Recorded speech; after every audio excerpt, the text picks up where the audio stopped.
Yo, what's up guys, and today I'm going to show you how you can do a transfer from Revolut to NatWest, Royal Bank of Scotland Group. So it is pretty simple and easy. Just open up your bank app and here go to the payments. After that, click on this plus icon and you'll see this page where it says you can do new payment. So you will need to select if it is international or bank.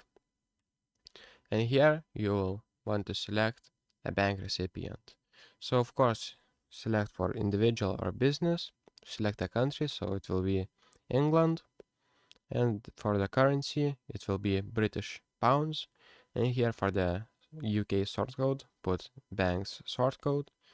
After that, put the first and middle name, last name, and if you click on this white arrow, you will scroll down and put the amount that you want to send, and after that click continue and review all the important information.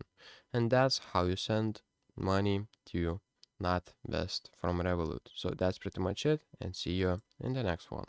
Peace.